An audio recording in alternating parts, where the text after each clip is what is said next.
Producing indie pop. It's a genre that I really gathered a liking for. Flume, Fred Again, they kind of make this sort of stuff. It's kind of a mash between UK garage and future bass and pop. Really neat sort of thing.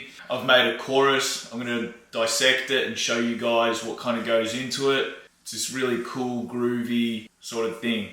Let's jump into it. We have a ghost kick playing absolutely nothing, just triggering the side chain. In the drums, we have a UK garage.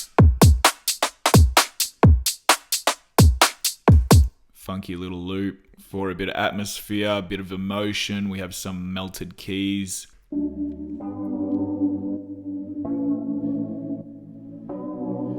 Nothing too special. We got a right delay just to widen it. On the bus channel, we just have the kickstart running, just side chaining it. Then we have a bass.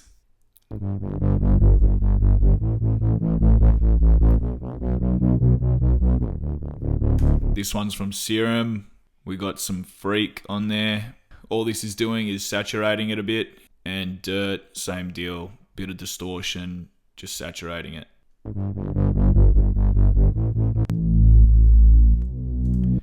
These are important, these color plugins, because it makes shit jump out of speakers.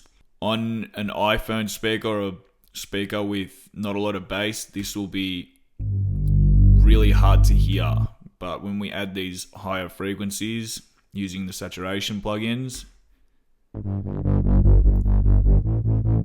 they're a lot easier to hear on smaller speakers. Then the lead.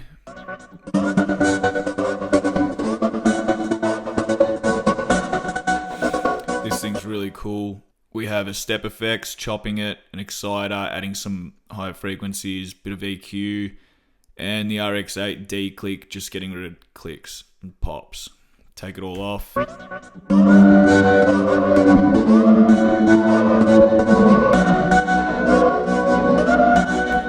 Really boring. Adds groove. Excitement, and then a bit of EQ and that.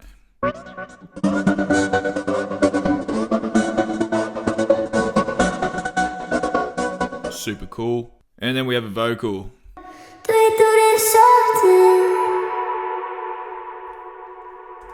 All together.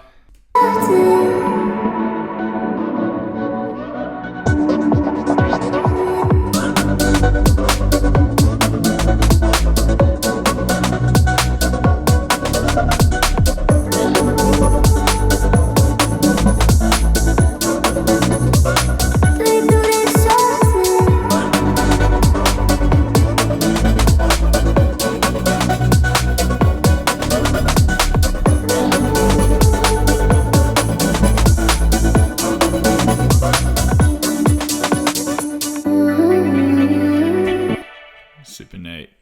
On the master channel, all I'm running is a Neutron, mix bus glue, literally just gluing everything together.